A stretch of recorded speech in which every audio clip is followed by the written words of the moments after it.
I Well, know. Todd, welcome to the Book Thinkers Life-Changing Books podcast. How are you doing today? I'm fantastic, man. There's a very nice yellow book right behind you if people are watching on video. Yes, If there you're is. not, And if they're not, I'll hint to what it is. It's called The Alter Ego Effect, and it's actually written by you. it So I'd is. love to have you introduce yourself to everybody in the audience. Yeah, sure. So, hey, everyone that's listening. I am Todd Herman. I started out my career in 1997 when coaching wasn't the thing really, working with young teenagers on the mental game. I was a college football player. I was a nationally ranked badminton player. I loved sport growing up on our farm and ranch in Western Canada. And I started this fledgling little business very much by accident. And over the course of many years of just really focusing on that world and me becoming more well-known, I ended up starting to work with more pro athletes and Olympic athletes, and built up actually the largest peak performance and mental game training company in the world, operating in 86 countries. And through that process, to get to kind of the conversation that we're going to have today about the book, what was starting to reveal itself was that the people that were consistently performing at peak levels, that were at the top of their different sports, because I didn't focus on just one sport, even though I kind of started in hockey in Canada, and then I evolved into figure skating even, and tennis and football, American football, soccer, and on, was that they would talk about having this persona, this secret identity, this altered version of their persona that they would take out onto the court of the field. And for me, I was like, well, that's fantastic, because I did the exact same thing when I played football. I'm not a physically gifted person, but I had a bunch of scholarships, and it was more because I had a really great mental game that helped me get into the zone and the flow state, this kind of, mythical place that a lot of people talk about wanting to get to. And the alter ego was all of a sudden this method that I started to use. I unpacked the way that other people were doing it and started to put it into a process and a method, and became world known as being the guy who builds the alter egos of some of the biggest leaders and public figures and entertainers and athletes on the planet. And ergo, I wrote the damn book a couple of years ago. Well, it's a fantastic book. And I think most people are fascinated by world-class athletes because there's something special about those people. There are no gimmicks. You have to show up and you have to execute, yeah, sort of like I just said, at peak performance levels. And so it's Mhm. pretty cool to speak with you and to sort of pick your brain today. I want Yeah, to start off with who's the target reader for this book? Because I think we've got a lot of different types of people in the audience, and sure. they're probably wondering, who'd you Yeah. write the book for? Yeah. So it's definitely for people that are striving to do ambitious things. Now, what does that mean? Does that mean that someone is trying to get onto a podium at the Olympics? Yeah, that's one sort of type of ambition. But another type of ambition is also someone who's trying to unshackle themselves from a very limiting narrative about what they think they can and cannot do. And the reality is, man, like, life is hard. For as much as sometimes I kind of rail against the self-help world as being a little bit too, bubblegum, cotton candy, and popsicle. It tastes sweet, but it's less filling, right? There's no meat on the bones sometimes. At the end of the day, I'm a practitioner. I still love to coach. I still do dedicate some of it, even though I'm growing lots of different companies. But the reality is that so many of these people that I've worked with over the years have had to overcome some very difficult things that they didn't choose to happen to them, maybe at a young age, or they just built up a really bad belief structure about what they think that they can and can't do. And that's an ambitious thing to want to try to break through that. So the very fact that people are listening to you and your podcast, or that they read books, is already a sign that they want to develop themselves. They want more, they see more of themselves that's capable, but they just can't seem to maybe get it out of themselves. That's sort of a bit about a lot of the target readers. But like, some people have used it to finally lose weight. They've built an alter ego that loves the idea of fitness. A lady came up to me at an event that I spoke at a year and a half ago, and she said, "Hey, Todd, we've never met before, but I just want to let you know that I read your alter ego book." And she got the title wrong, because I'm like, it's the alter ego effect. It's not the alter ego book. And I said, "Oh, great." And she said, "Yeah, but I'd never worked out a day in my life. Always kind of hated the idea of gym, but I followed your process and I built out this alter ego that loves working out. And I lost 36 pounds in 3 months. And that win ended up transforming my speaking career because I was trying to get out on stage, and now all of a sudden I have this like thriving speaking career as well. And all of it was because I built out this new identity. And so, whatever your pursuit is, this is just a fantastic, another tool that you can put in your toolbox of life to help you navigate it with more grit, and more grace. Well, I've read hundreds of books in this space. Nonfiction is my thing, Yeah. clearly. But I had never read a book dedicated to this concept before. So it's very Yeah. original to me. And I had a lot of fun walking through the book. And we'll touch on some of those subjects during today's conversation. Sure. This book is for people who are ambitious and doing hard things, but it's also playful, which we'll touch on. Yeah. So let's kick off. I see the Superman behind you. Let's kick off with the phone booth moment. So what is that all about? So, I mean, we all have these, there's that scene in, the original Superman series, where when Superman needed to, or when Clark Kent needed to finally get back into his Superman ways, he would pop inside the phone booth and he would make that shift and all of a sudden come out as this superhero to come and save the day. And in our lives, there's all sorts of these different phone booth moments. It's these what I call moments of impact that are critical to the success of your career. Possibly it could be you going out on stage and doing a presentation or a speech, or it could be the moment that you sit down even to just focus on the work you need to do. It's a moment of impact. Are you going to commit to it? It's that moment when your kids are screaming at home, possibly, and if you're a parent, and how do you respond and react in that moment? That's a moment of impact, because moments of impact are typically fueled by either a lot of pressure. So there's outside pressure, people watching you, expectations that might be there, or they're emotionally volatile. It's very easy for people to respond in a very emotional way.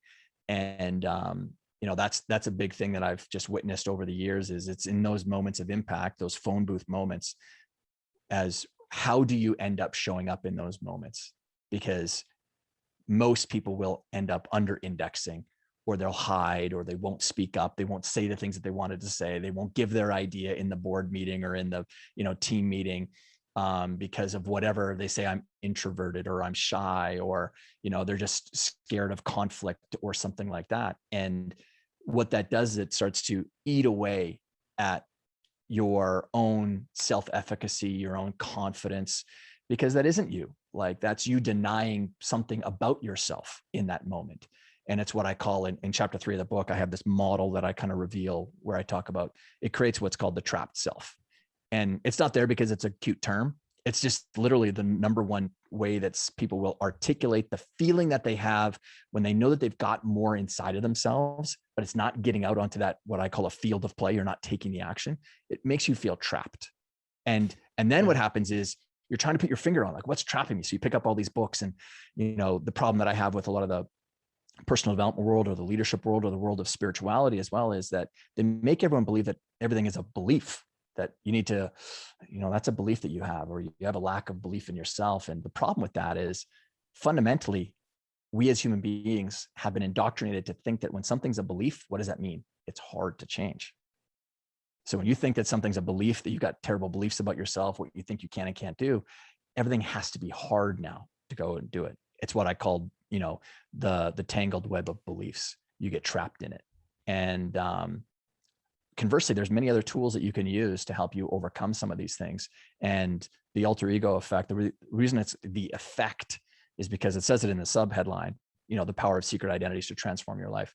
It's so transformative because we as human beings, everything gets stacked on top of our identity. So when you change your identity, when you change the way that you associate with yourself, all the other stuff changes with it: beliefs, attitudes, habits, behaviors, and your actions. So, that's to kind of wrap up a little bit of like that phone booth moment and why it's there. Yeah, no, I think it's an important clarification to make. And you're totally right. I think sometimes people, the self-help world can overemphasize how difficult things are, and it can actually push people down into submission. And so what you're saying is that Yes. this alter ego effect is a tool that you can take out and use whenever you want. It doesn't need to be something that you build up for the next 2 years, and then finally you can step into your Superman outfit. It's there. It's sitting underneath, maybe your t-shirt right now, and all you have to do is rip it open. Well, Nick, like the other side of this too is that the great thing about this concept, and my favorite thing that I get pinged on from Instagram to LinkedIn to Facebook when people DM you, and then I go into my other folder on Instagram and I'm like, oh crap, there's like 50 messages here that I've missed here. Is that one of the most common responses? People go like, oh my God, I think I've actually been doing this in my life, or I used to do this. Like, I feel like, and I'm like, absolutely. Every human being, every single person that's listening to this right now, the great thing about this concept is you already know it because you did it as a kid very naturally.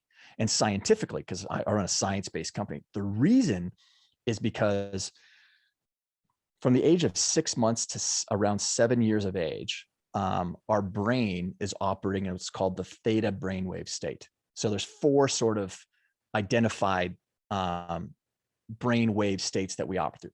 Beta is the highest level. Beta is the sort of the waking mind. It's reasoning, it's judgment, very much your frontal lobe is very activated when you're in beta. Alpha is when you get into like more of a focus state, like you're kind of locked into an activity and you're focusing. That's the alpha. The brain waves start to elongate a little bit more. They slow down. And then you get into theta. Theta is creative imagination. It's where the zone in the flow state sits. And then the very bottom one is delta, and delta is very much the restful sleeping state that we go into, especially when we're sleeping. Now, going back into this whole 6 months to 7 years. So children are locked into the theta brainwave state.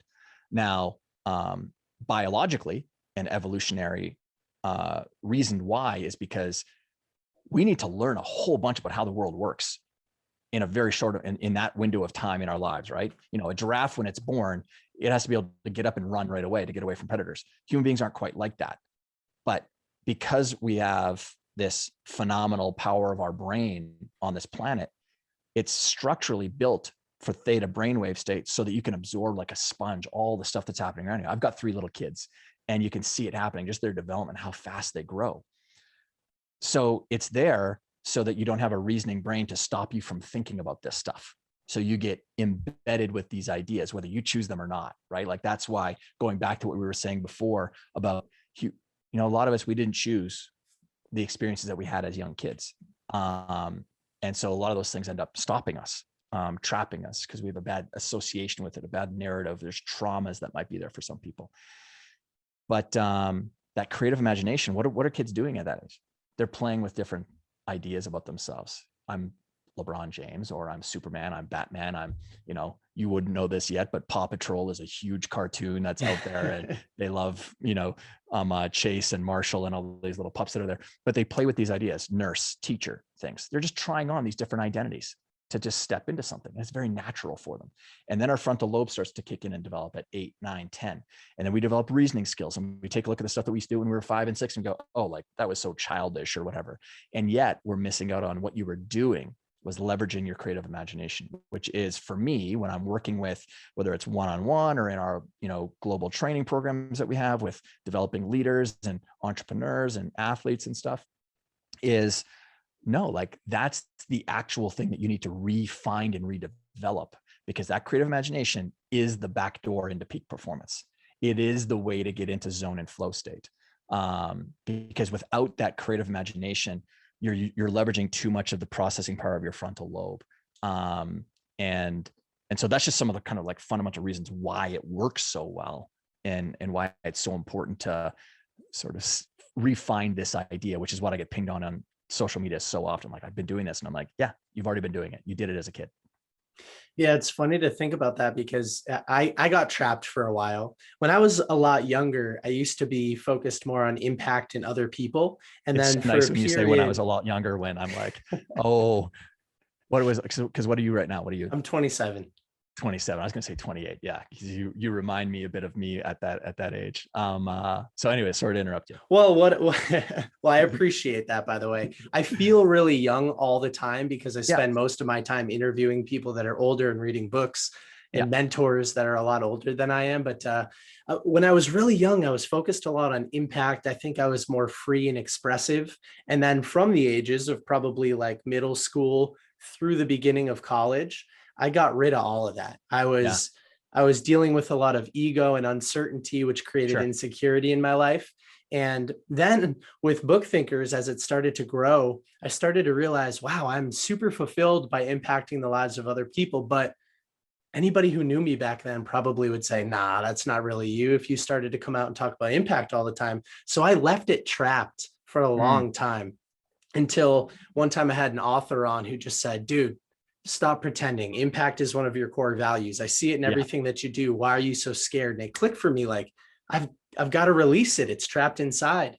So Hmm. it certainly happened for me. And I love the idea of play because I think it's comforting for people who take some of these books too seriously. We're just trying to get back to the basics. And I think when we talk about some examples, which we could touch on some now, then go into more of the Yeah. characteristics of the alter ego effect, people will see sort of how this works. And so I love the idea of Jason and Bo Yeah. Jackson. I'd love to have you tell that one. Yeah. So it's the story that leads off the book. It's also the story that ended up having, I was blessed to have 19 different publishers want the book. So I met with 19 publishers. And if you know anything about writing books, that's just an obscene number. It And I'm not is. saying it because of Todd. It wasn't because, Todd Herman had this big profile and, I've got a good following and stuff, but it was because every publisher was like, we like kind of every book that's ever could have been written has been written under the sun topic wise, but this book has never been written. And then they were like, why is that? And I said, because most of the people that write books, they're not practitioners. Like, sure, they're not actually as close to the battlefield as you can get. So sometimes they're researchers. And so they're observing things. There's only so much that you can get, especially about the human experience from observing or interviewing people. Because the reality is what people are actually thinking in their head when they're, competing in the Olympics or pro sports, or when they're out there and they're, trying to build a career in Hollywood or Broadway, or now entrepreneurs as well. What's actually going on and what they're saying in their head and what they tell other people, very different things. Well, that's where I live, is the 6 inches between people's ears. I know what people are actually thinking, and it looks very different than what's typically written about. And so, that was sort of the fascinating reason why, is like, why hadn't this book been written? Because fundamentally, most people aren't practitioners. They're not kind of working so close. But that story of Bo Jackson helped me, get a lot of book deals or book offers, because they were fascinated with this story. And what happened was, if you don't know who Bo Jackson is, he's the only two-sport all-star athlete in American sports. He was an all-star in the NFL, an all-star in Major League Baseball as well. Just an absolute phenom athlete that was coming out in the 1980s. And I was speaking at this event in Georgia, and I was in the green room area, kind of pacing back and forth, kind of thinking about my talk. And when I say green room, let's just sort of wax away and, erase away all people's like glorious ideas of what that's like. It was basically a cafeteria is what it was at a school. But so I'm kind of going back and forth, and I was in there by myself, and then in through the doors comes this physical specimen and, a bit of a hero of mine from the past. And I was like, wait a second, that's Bo Jackson. And he walked over and said, hey, I'm Bo Jackson. I said, yeah, I know who you are. You won me a lot of games on Tecmo Bowl as a kid. So Tecmo Bowl was the football game on Nintendo. And Bo Jackson was the cheat code. You can hand the ball off to Bo Jackson and no one could tackle him. So that's why I always chose the Oakland Raiders. And he laughed and he said, yeah, I've heard that a lot. And I said, so are you talking today? And I said, yeah, I'm about to go do a speech, but I said, I might have just got bumped for you. And he said, no, you're good. I'm just meeting a friend. And he said, well, are you going to talk to everyone? And it was a sports conference. There's a bunch of coaches there and a bunch of athletes and some parents as well. And I said, well, I'm going to go out there and talk to them about really developing their mental toughness skill sets, but specifically I'm going to talk to them about really developing a performance identity, an alter ego that they take out onto the court, the field, whatever, to help them really untap all their capabilities. And he just stopped and he kind of cocked his head to the side and he's like, Bo Jackson never played a down of football his entire life. I love And that I'm like, line. interesting. Tell me more. It was such a great line. And he said, well, if anyone knows my story, they know that, I was a bit of an angry kid growing up, kind of battled some anger issues. And while that sounds like that would be really good for a running back, it was in some ways, but it also get me in trouble because I'd take penalties or I wasn't very coachable. And then one day I was watching a movie and on the screen comes this cold, calculating, methodical, and unemotional character. And I thought to myself, wait a second, what if I took him out onto the football field? And it was Jason Voorhees from Friday the 13th. So Jason. And this is where everyone goes, wait, here's someone who's battling anger issues. And he chooses a serial killer with a hockey mask to go out and play football through. And he said, he's like, it was what I was attaching to in that was He was methodical, but he was unemotional. And here I was methodical, but I was emotional, and I was emotionally responding. And so his mission then, and I talk about in the book, the importance of a mission. Like when you have a role in life that's important to you, like your role right now is that of a curious and inquisitive interviewer, right? To pull the best content out for everyone that's here. That's still different than the guy who ends up going out and promoting on Instagram. That's the promoter side of, the CEO of Book Thinkers or the promoter of Book Thinkers. So you have these different roles. And when you start to see how this all plays out in life, we can start to become way more intentional with how I want to show up. Like you want to show up in the world with impact. And then you honor that. And when you feel like you do that every day and all the actions that you took, it makes you feel really good about how you operated in your day. I nailed it. I am who I wanted to be today.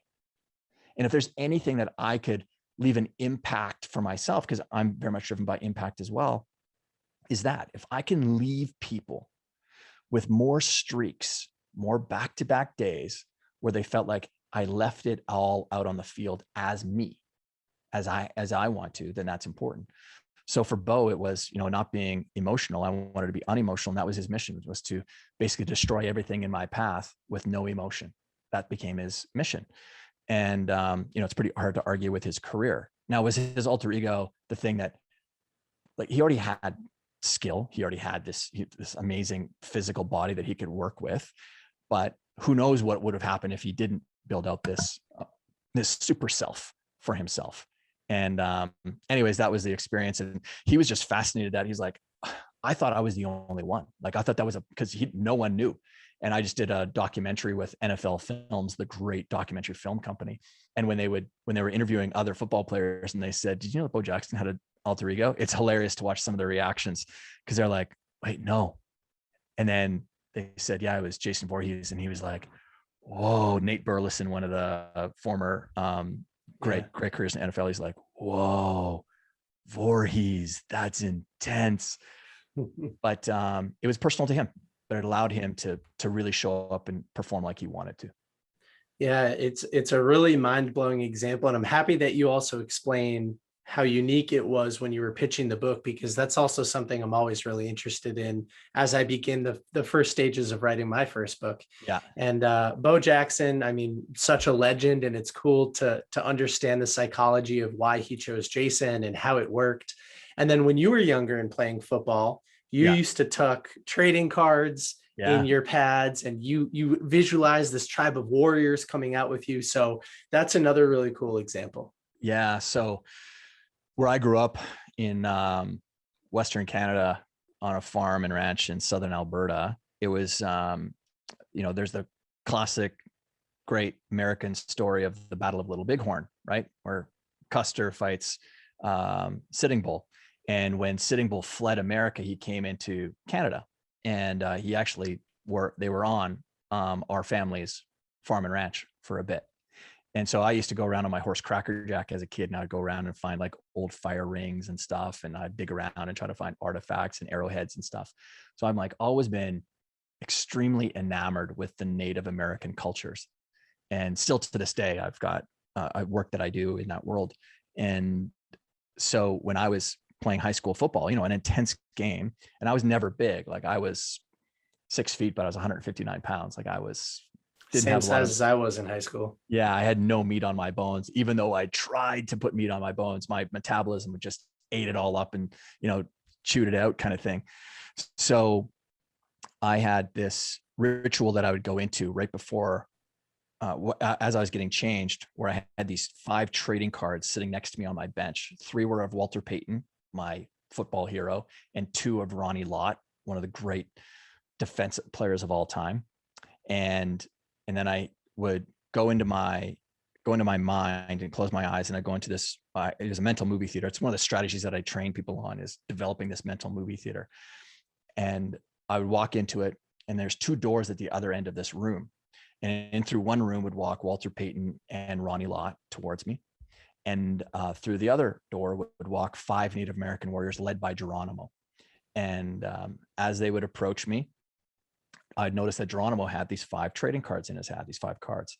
And Walter Payton would say, he said, and Geronimo would reach out to hand me these cards, and Walter Payton would say, we want you to take these cards as a representation of all of us when you go out there go out there so we can be with you. And I would reach up and I'd grab them. And as I grabbed them, Geronimo would pull them back towards himself.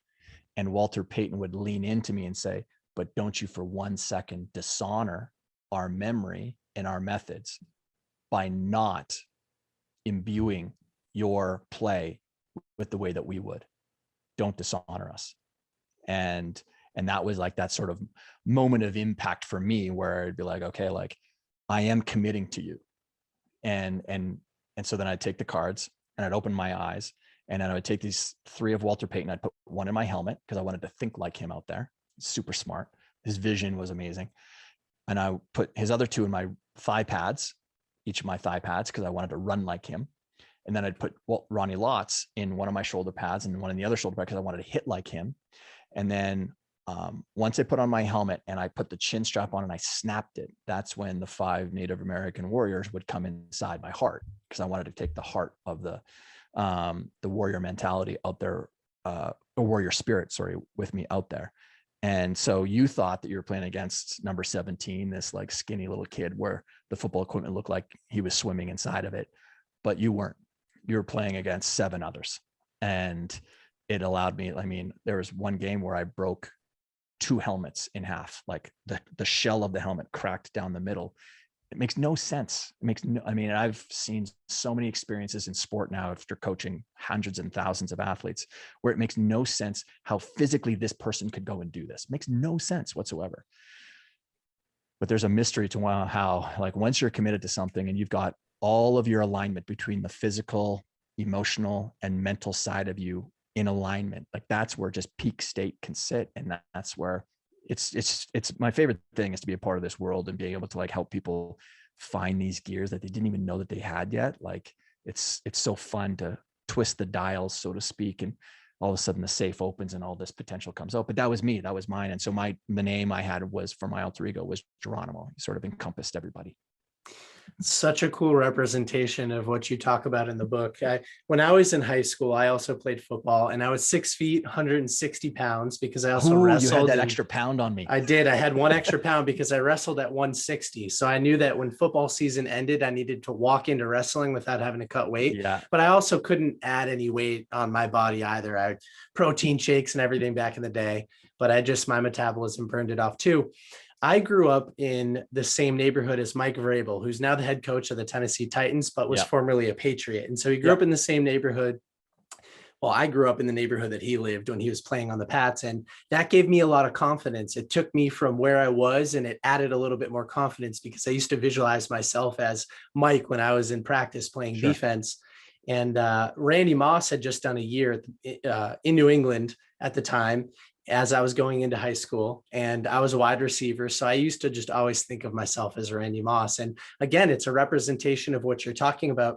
Mm-hmm. I wish I had access to a book like this when I was that young though, because man, I missed out on a lot of what you talk about in this book. I mean, it would have been so cool to put trading cards in my football uniform and to understand why I was visualizing the people that I was visualizing. So thank you for telling that story. Well, it's just like, what's funny is the experience I have with so many people when they listen to podcasts like this and or when they read the book is they're like, I was doing bits of this, but the way that I wrote the book, it's modeling as well the one of my heroes and one of my influences for one of my next alter egos, Joseph Campbell, who wrote the heroes, or came up with the hero's journey and the power of myth, one of the great human beings to ever live. Like, I mean, I'm in love with Joseph. And so the book follows a very hero's journey model for like how you're building out this super self,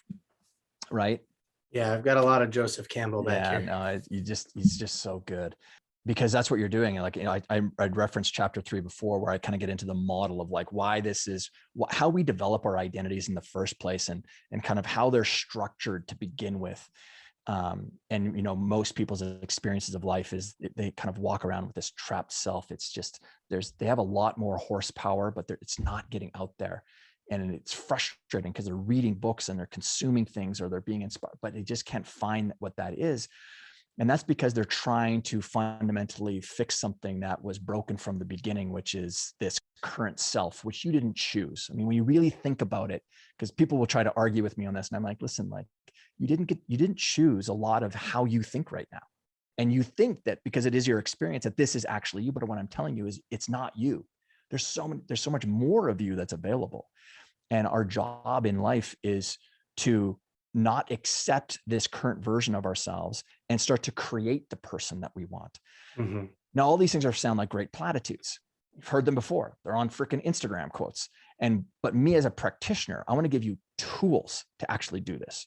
Yeah. And so the ultimate trump card tool that I could play with people is the alter ego, because now we're disassociating from you. We're unshackling from your story, and we're now getting you to live through a different story, inspired by a model of someone or something else that is maybe you see as already being able to do it. Yeah, it's a great perspective shift. There's a TED Talk that I watched years and years ago, and the host of the TED Talk is somebody that the reading community kind of makes fun of. It's Tai Lopez. I'm not sure if you're familiar with his work. I know Tai very well. Yeah. All right, cool. So I love Tai, and Tai's one of the reasons I got into this space.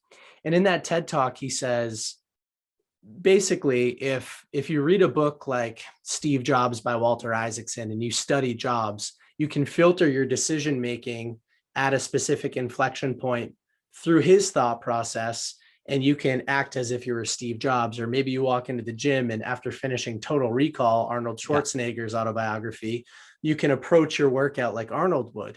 And that's another form of this alter ego effect, because you're assuming the identity of somebody else to make a decision or to approach a situation, same exact thing. And it doesn't need to be an alter ego that reoccurs every Friday night when you step out onto the football field. It can be once every couple of months when you need to make a management decision or something like that. Yeah, you've got your sources of inspiration. I mean, one of the things that I teach inside of our alter ego online course that we have for people is that building of this round table of advisors that you go to. You sit down. It's just like the round table of, King Arthur's court back in the day, where everyone has the equal say, no matter where they sat inside of their own crew. And so that's where Walter Payton and Ronnie Lott in the sporting sense, but then in my business sense, I mean, Benjamin Franklin is a huge kind of hero as well. But, this idea. So yeah, that's why the thing I love about this concept of an alter ego. And again, I didn't invent the idea of an alter ego. It was first coined by Cicero back in 44 BC, who's widely known as the greatest Roman statesman and philosopher to kind of ever live.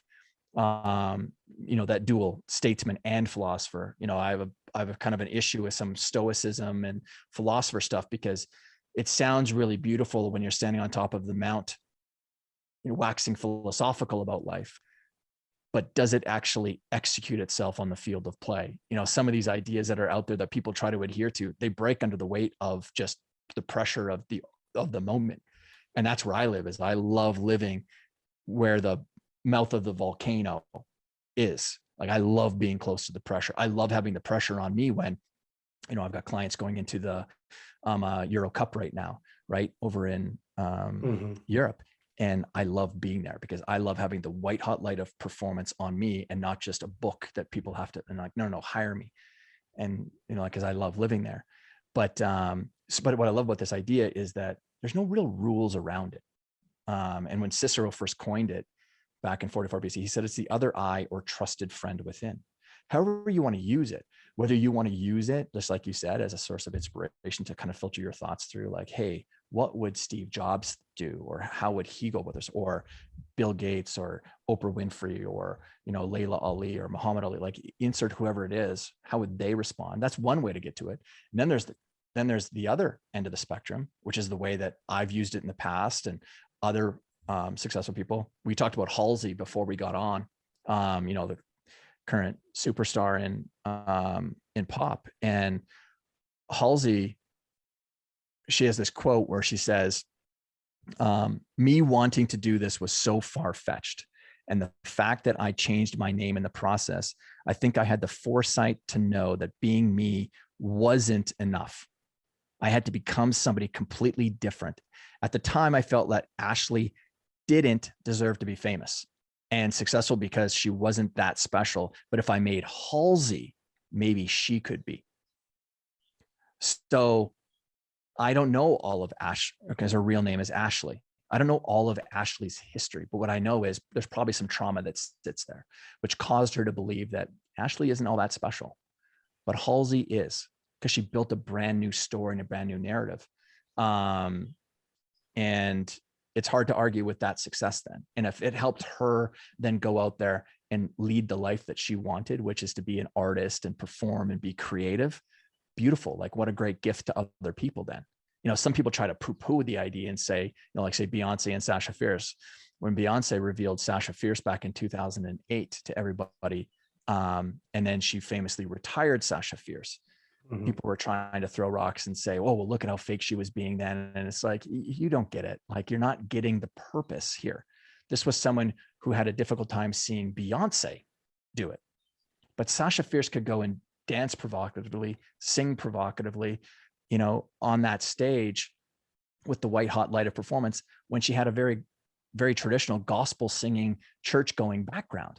When that becomes your identity growing up, because it's the formative years of our development, we start to see ourselves in that view of gospel singing, church goer. And all of a sudden I'm dancing in this troupe, Destiny's Child, and it can be conflicting to the self. That's the realities of life. And so she just built this fantastic alter ego to help her navigate that, just like Ashley did. And if you actually look at the Halsey and Ashley, all she did was just flipped around a couple of letters, because it's the same letters in the name. She just flipped it around a little bit. Yeah. Two fascinating stories. And again, it always forces me to think back to my own life. And I've gone through that transition a few times. And the core lesson, sort of to summarize from what you just said, and correct me if I'm wrong, is that what gets you here won't get you there. Sometimes you need to shift, you need to alter, you need to move and change and evolve into something else in order to achieve the next milestone. It's such a healthy mindset when you realize you're never baked. You're never done. Like, I was talking to my 8-year-old Molly the other day, and she was saying how she's looking forward when school is done. And I said, school's never done, honey, because you're never done improving. You know, we have this thing in our family where we say, what would a Herman do?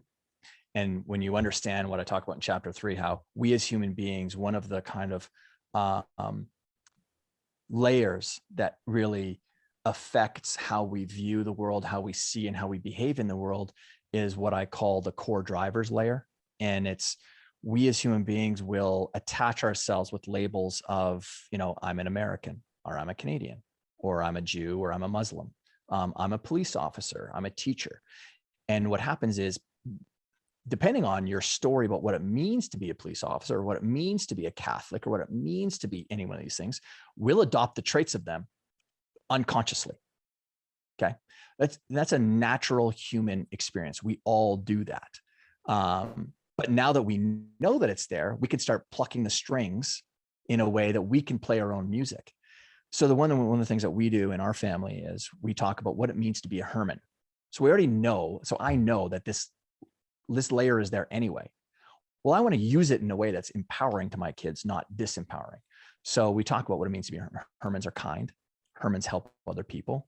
Hermans don't quit. Hermans love to do tough stuff. That's one of the things. And Hermans seek out failure. Like if my daughter, Molly, she'll ask you this if she ever meets you face to face, she'll say, did you fail at anything today, Nick? And if you said, geez, I don't know if I did. She's like, well, today was a wasted day, wasn't it? I love that. I want to anesthetize my kids to the idea of failure. I don't want them to have any association with it where they think it's a negative thing. Because because one of the questions I asked them before bedtime is, what did you fail at today? Because what's on the other side of that story is what? Rebirth. Because they said, remember when I was on the monkey bars today and I slipped off, I failed it, but I got back and I did it again. There's always this feedback loop of rebirth. And so what they're learning right now is that failure just means learning, just means that, and And I'm building up self-efficacy with them because they can see themselves as someone who can what? Handle some sort of failure.